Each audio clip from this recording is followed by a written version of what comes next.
आदाब, मैं हूं शादाब। एक सवाल का जवाब दीजिए। हिंसक भीड़ किसी बेगुनाह को पीटे तो बताइए जेल कौन जाएगा? आम जवाब होगा हिंसा करने वाला, लेकिन ये गलत जवाब है। आप कहेंगे ऐसे कैसे? ठीक है, तो ये वीडियो देखिए। किसी भी हिंदू क्षेत्र में दिक्कत जाना। अरे एक तो सब मारो यार, एक सब मारो, ये है तस्लीम। मध्य प्रदेश के इंदौर में चूड़ी बेचने गए थे, लेकिन जेल चले गए झूठे केस में। अब आप इन झूठ को फैलाने वालों को देखिए।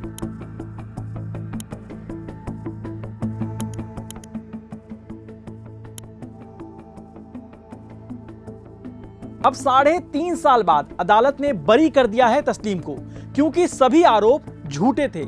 इसलिए हम झूठ फैलाने वालों से पूछ रहे हैं, जनाब ऐसे कैसे? झूठ फैलाने वालों का पर्दाफाश करने के लिए हमारी टीम काफी मेहनत कर रही है और इसके लिए काफी रिसोर्स लगते हैं। हमें आपकी जरूरत है। क्विंट के मेंबर बने ताकि भारत फेक न्यूज से जंग जीत सके। एक और बात, अब से हर हफ्ते शनिवार यानी सैटरडे को जनाब ऐसे कैसे का एपिसोड आता है, तो देखना ना भूलें।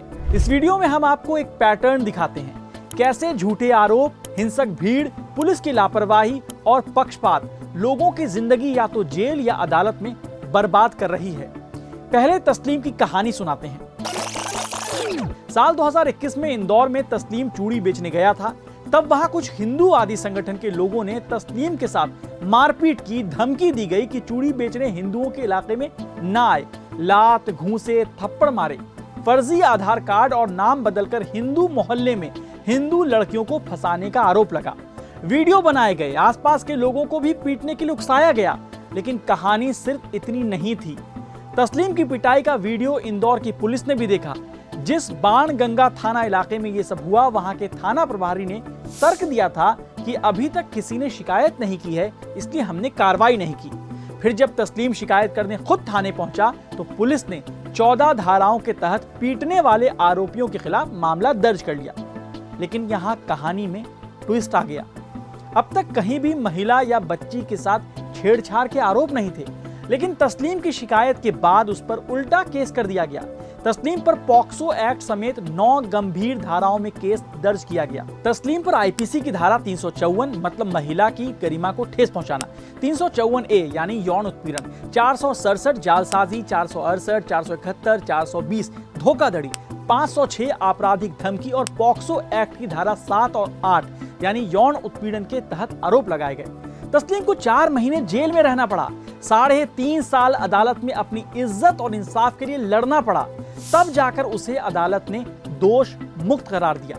जिस 13 साल की बच्ची के नाम पर एफआईआर दर्ज कराई गई थी, उसने कोर्ट में आरोपी तस्लीम को पहचानने से इनकार कर दिया।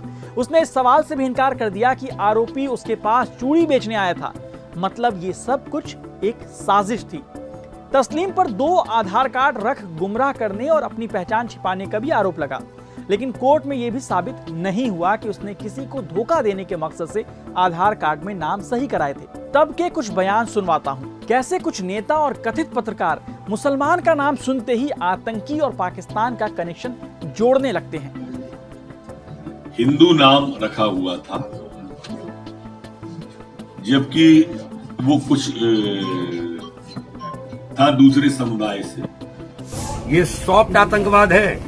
ऐसे लोगों को तो उखाड़ करके फेंक देना चाहिए, इनको ठीक करना। अब क्या कहेंगे माननीय नरोत्तम मिश्रा और वीडी शर्मा? क्या माफी मांगेंगे? झूठ फैलाने वाले मीडिया के वे लोग माफी मांगेंगे तस्लीम से?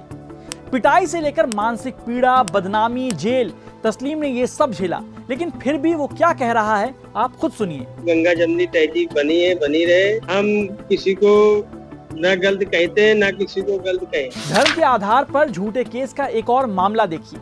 साल 2022 में हिंदू जागरण मंच ने गोरखपुर के रहने वाले अभिषेक गुप्ता पर धर्मांतरण का आरोप लगाया।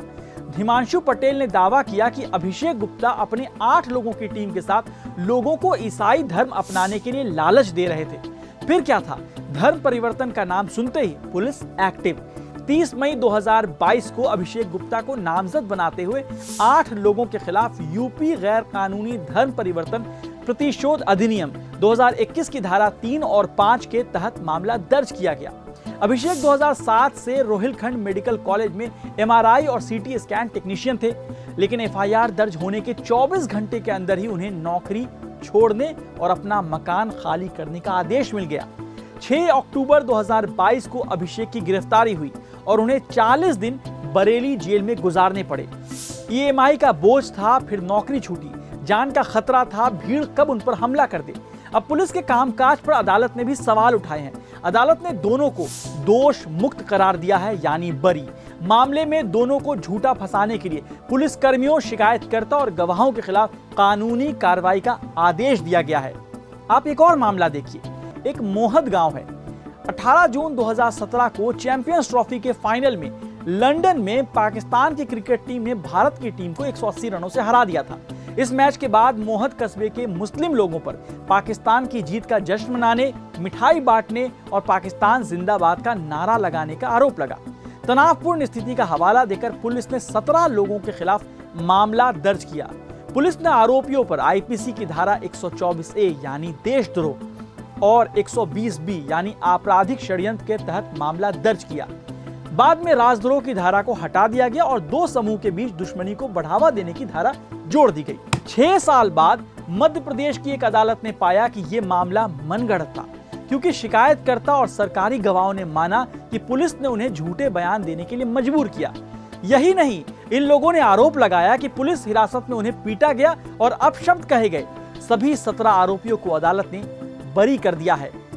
यहां भी यही सवाल है, बार बार झूठे केस में लोगों को फंसाया जाता है, फिर कोई ठोस कार्रवाई क्यों नहीं? क्या बरी कर देना ही सिर्फ इंसाफ है? भारत की निचली अदालतों में कुल 4 करोड़ 54 लाख केस पेंडिंग हैं, जिनमें से 3 करोड़ के करीब आपराधिक मामले और 1 करोड़ सिविल मामले हैं। देश के हाई कोर्ट्स की बात करें तो 61 लाख केस पेंडिंग हैं। वहीं सुप्रीम कोर्ट में करीब 82,511 केस पेंडिंग हैं। यही नहीं, देश भर के 25 हाई कोर्ट में जजों के टोटल सैंक्शन पोस्ट 1122 में 364 यानी लगभग 30% जजों की पोस्ट खाली हैं। वहीं जिला अदालतों में जजों के 5246 पद खाली हैं। सवाल यही है कि जब अदालतों पर केस का बोझ है, फिर इस तरह के फर्जी केस लगाने वालों को कड़ी सजा क्यों नहीं मिल रही, ताकि वो फर्जी मुकदमा करने की हिम्मत ना कर सके?